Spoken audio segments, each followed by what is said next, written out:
Yes, ma'am. Hi, Masiza. Are you good? Okay. I'm fine, thank you. That's good. Welcome to our channel. Thank you. It's a pleasure to be here. Delighted. And I've been looking forward to this. It's been long time waiting and coming. Long time coming, and finally we are here. Yeah, we've both been quite busy, so... I remember the other time we were at Brooklyn, we had to come and then we could not because the conversation was just flowing. Yeah. And we missed our time for recording. And today we are here. I'm really grateful for that. All right. So now can you please greet our viewers and tell us about yourself, who you are, where you come from, your background. Hello, listeners. My name is Bongiwe Tlailane. I'm a medical doctor by profession, originally from Soweto, or I think Orlando, and then moved to Diploma, then moved to Fourways. But I always say I'm a Fourways girl. Okay. Went to school. My primary school was St. Dominican Convent in Belgravia. Okay. High school was St. Teresa's Convent. After that, I went to Medunta. So Medunta, I didn't get into medicine directly. Okay. So I had a choice between BSc and BCur. So I chose BCur because that I think would have been the easier route to get distinctions. So I got my 4 distinctions, got into medicine the following year. Okay. Instead of finishing a 3-year course of BSc. BSc, not B, yeah, BSc. Okay. So then, I completed 2006. Almost immediately, while I was doing my ComServe, Yes. I wrote my primaries in obstetrics and gynae. Then I got a registrar post. That's supposed to specialize at Steve Biko. While you were intern? Not while I was, it's 2 years internship. Okay. And then it's when you were community finishing service. okay. Community. When I was doing my community service at Kalafong Hospital.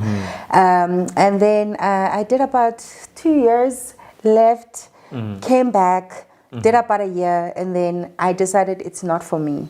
And I almost felt like it was a redirection, because if I hadn't left Obs and Gynae, then I wouldn't have done psychiatry and I wouldn't have become the author that I am, where I write motivational books. So so I couldn't understand at the time why I'm not finishing. And especially when I literally was able to pass exams before I even get in. Yes. But I understood that the stumbling blocks, if you call them that, are part of my spiritual journey to be where I am today. Yeah. So currently I'm working, I'm able to work in 2 departments. I remember that. Yeah. This lady, ladies and gentlemen, she works in 2 polar specialties. Can you tell us about that? So when I got to where I'm working now, I wanted to do psychiatry. Okay. And then obviously there's a big need for obstetrics and gynae, because it's such a scarce skill. So they asked me to do obs and gynae. After about a year, I was like, guys, Kanti Sitimi said, what did you promise me? Yes. So they allowed me to go and work in psychiatry, but I have not been able to let go of gynae. Yes. And then I was still doing gynae calls. Yes. But I think because I'm good at it, and I think it was fulfilling God's purpose, still continuing being part of gynae. So now, like right now, from February this year, I've been mostly in gynae mostly, because there was also a shortage, and so but I'm enjoying being there. But I still want to go specialize in psychiatry, because I feel like you can't be what do you call it, jack of all trades and master of none. So I want to master something. So this year, were you also doing your course in gynae this year? No, this year, no. So the latest thing that I did was in 2018, in 2017 when I joined psychiatry, I started studying, and then 2018 I did my diploma in mental health, and I also got it. I passed that first time. Oh wow! So that's the highest I've gone. So now you have postgrad education in both psychiatry and obstetrics and gynecology. Yes, which is great, because it makes you a better doctor, Yeah, interesting. I remember the first time I saw you, I was working in gynecology. I had rotated there in gynecology and obstetrics, and we were on call. That's the first time I knew you, and I met you. And when you say you are good at it, yeah, indeed. I'm a witness to that, because there's this time we had an emergency when we were on call. Remember, I was your junior and I was clocking your patients. Yes. Then we had an emergency. It was fetal distress. And then we had to go and deliver the baby as quick as possible. And whilst I was still in the changing room getting ready to, getting the baby was out. and scrubbing, they were like, the baby's out. And that time I was supposed to be assisting you. Yeah, it takes years of experience for that to happen. Like you're quick. You're quick. And by the way, you are left-handed, right? I'm left-handed. Yeah. Wow. And this is something about left-handed people. They say they're smart. Well, we do use like both parts of our brain.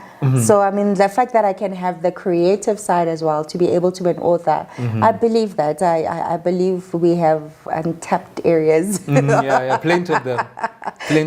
Yeah. Oh, okay. So, at the moment you are working, during the day you are in psychiatry, and then in the evening you are delivering babies, you are working with the women's health, basically. Yes. Okay, and then how are you able to, adjust? During the day you are doing this, working with the brain, then in the evening you're working with the womb and stuff. I mean, I think it goes with the fact that I had experience in gynae way before psychiatry. I mean, and psychiatry is more talking and, listening. And gynae is more hands. Okay. So it's like a bit of adrenaline. It's nice to have the best of both worlds. I've been able to just be able to do it. Okay, it keeps you by God's grace. I think I loved having the best of both worlds. Okay. Oh yeah, and I remember both your HODs are happy with you. None of them wants to let go of you. So besides being a doctor, a medical doctor at one military hospital, right? And also besides being an author, what else do you do? Oh, well, I think I get Mom of the Year award. Yeah. So there is something that I really admired about you again regarding your parenting style. We were talking the time we were at Brooklyn having brunch. Yeah. And when we were supposed to have done this at one time ago. Yeah. You said something about how you are raising your children. I picked up that you are really intentional about raising your children, and you're very strategic. It's not a matter of you just having children and be like, okay, what do kids want today? They need food. Okay, fine, let me give them food. When they need to go to school, let me send them to school. But then it's very intentional. It's like you have a program. It's like, you have something that, you like a program, per se, so to say, of raising your children. And you remind me of how you remember Miracle?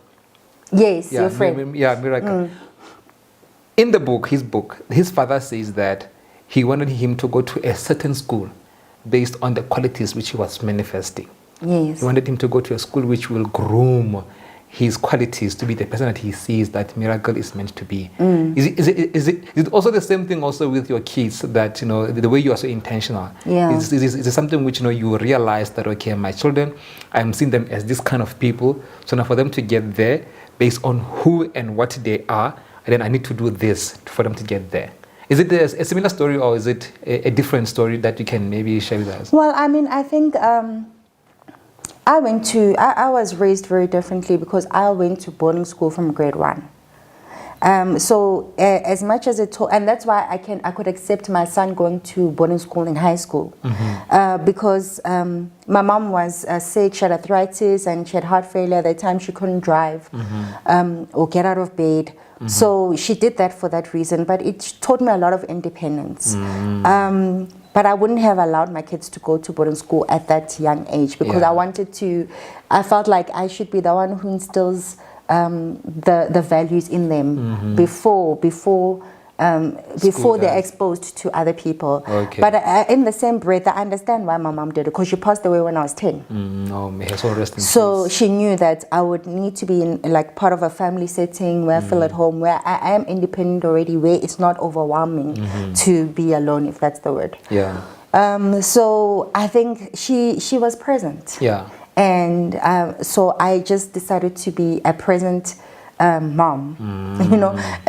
So one of my friends said, hey, I've never seen anyone who goes to as many birthday parties or who hosts so many birthday parties like you. Like, you're all about children. Yes. But I mean, it goes to why I even, you know, I write books for children. Yeah. So it's almost like you need to know and understand them and how I love fetching them from school because of the conversations we'd have, asking them. So a lot of my books are about my experiences with my kids. Yes, you know, I use that as examples. Yes.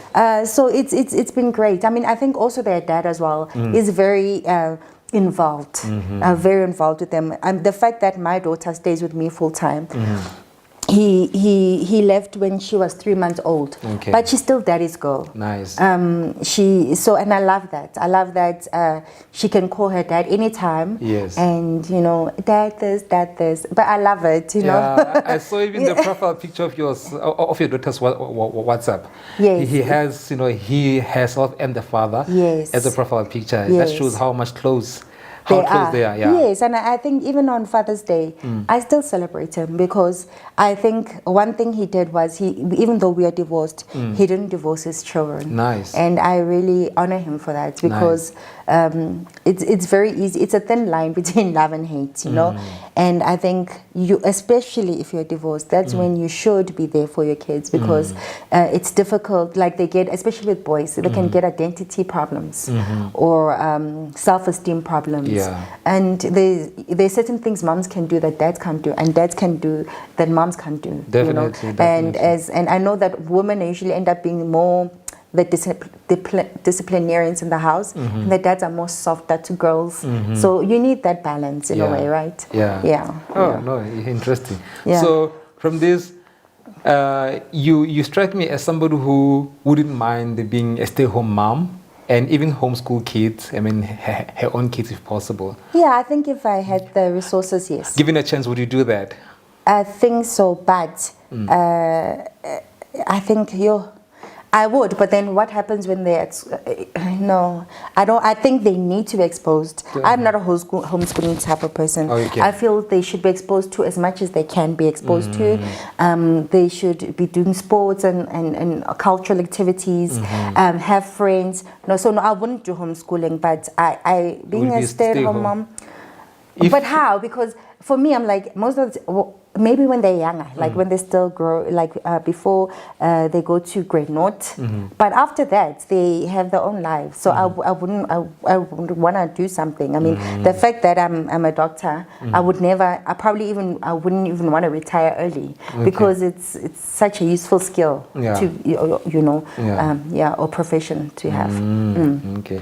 No, I get it.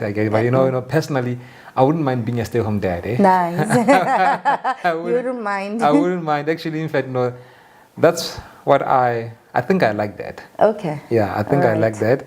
Something which, you know, I would love to do at some point when God has blessed me with a wife and children. So would you do homeschooling? Definitely. Oh, you would? Definitely. Okay. Yeah. But I mean, I think that's what my mom tried to do because I remember like she gave me a book about self-affirmation. Yes. So I've actually been self-affirming and practicing gratitude from the age of 10. Wow. So that's why it came naturally to even write books about it because it's like, should always say thank you God that.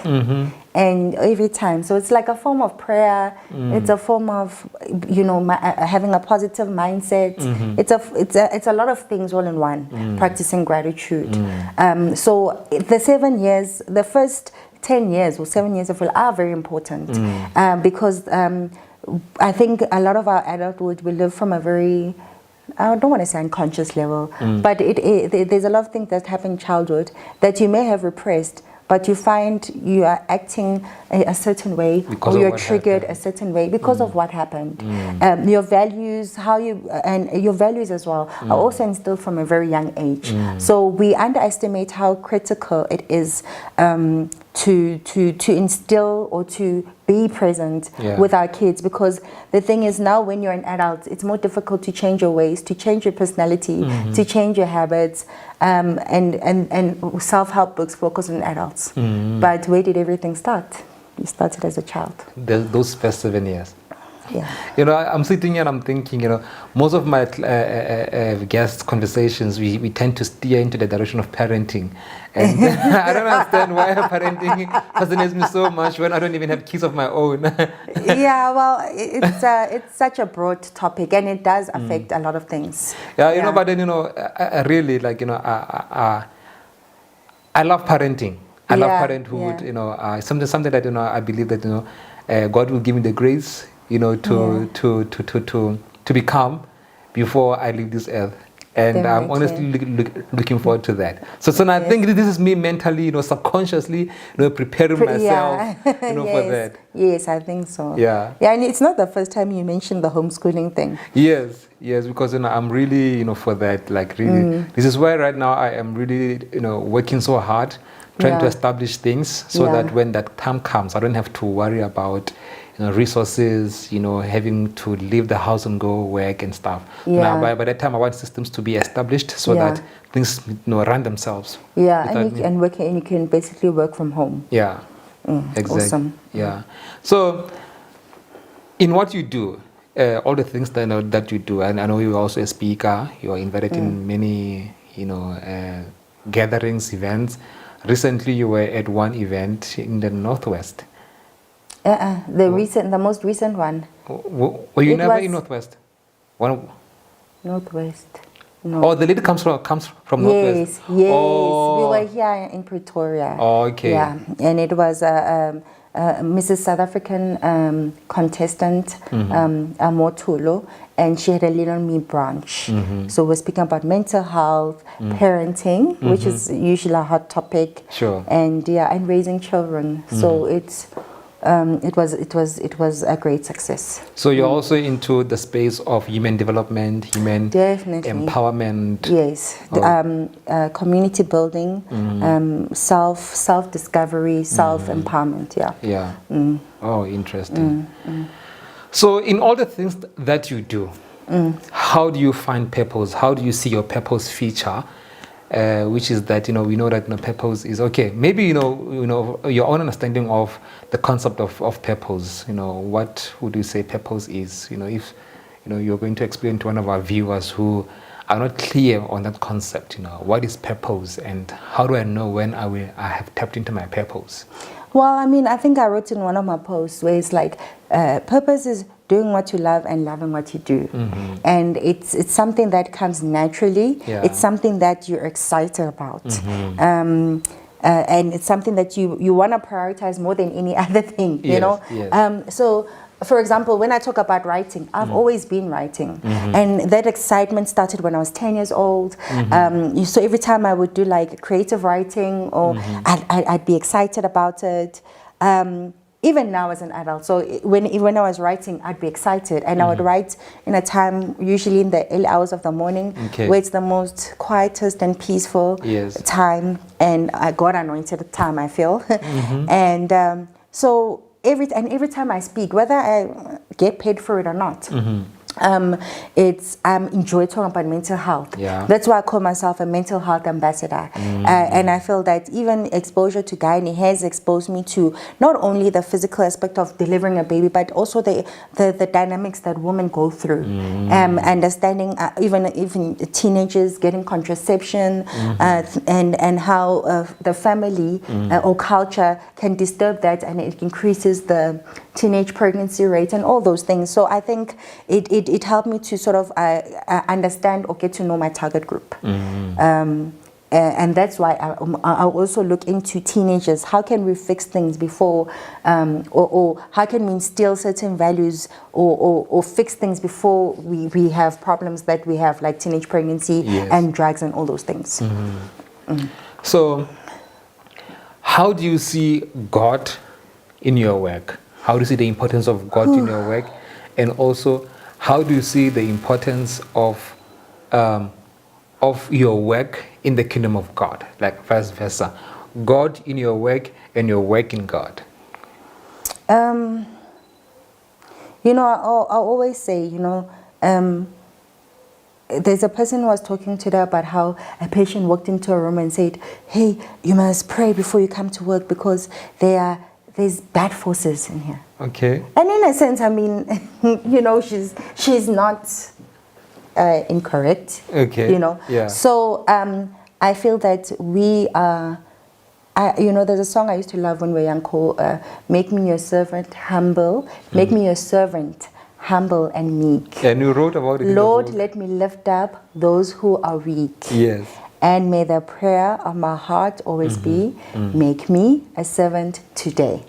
So I think every profession we all have a purpose. Yes. As important as the doctor is, also the cleaner is as important. Otherwise, you can't work in a data hospital. You cannot work without nurses. You cannot work without the clerks who capture files. So we all have a purpose, and we're all very important. So that's why it's important to respect each other. So in terms of God showing up, I think it's, any mom who goes home with an alive baby and she's alive and she was bleeding but she's okay, that's God showing up. Amen. Where there can be complications, but you are almost like an intervener and by doing your job, you are part of God's kingdom or God's purpose. And so that's how we show up. We show up as purpose-filled servant of God. And how does God show up in our work? I think there's certain things that it's like, for example, I mean, if the other day I had a patient and so on, I'm like, this might be an abrupt show, and then, but she wasn't bleeding. The fact that I could even, and then that day we had a problem with theater. They said theater is going to be working, then it wasn't working. There's construction, so the patient was turned away from theater door. But because I'd already pre-anticipated the problem, before she even, like the fetal distress got bad, we outsourced her out to another hospital. Oh. But it could have been something that could have gone so bad, like the mom could have died, the child could have died. And then there you're like, that's just God's grace, Wow. So I think, that's why I practice gratitude, because it's like seeing the miracles, small miracles in your life every day. And never taking anything for granted, and looking for the blessing in disguise in everything.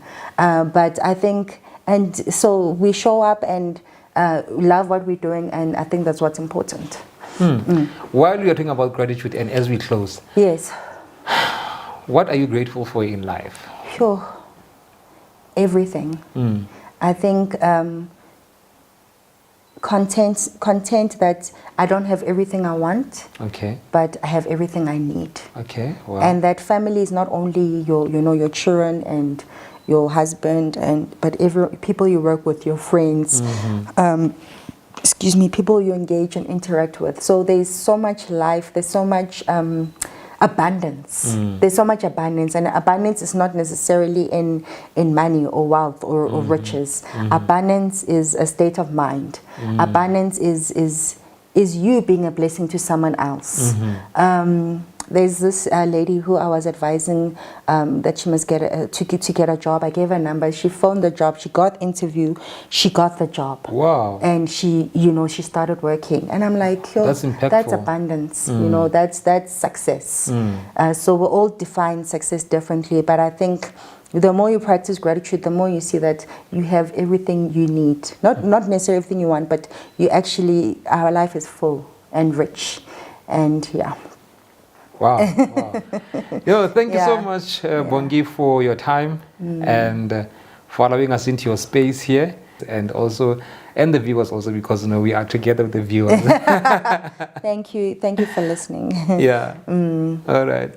Cheers, ladies and gentlemen. Next time. We'll see you next week, when we are reviewing the book that she wrote. It's a book that's amazing. I read the book, and I feel like the book should not only be read by kids, even though it's written for the kids. But then I feel like everybody should read the book, because it's an amazing book. You will hear next week again when we are together with her, reviewing her book that is called A New Me. Thank you. Cheers. Cheers.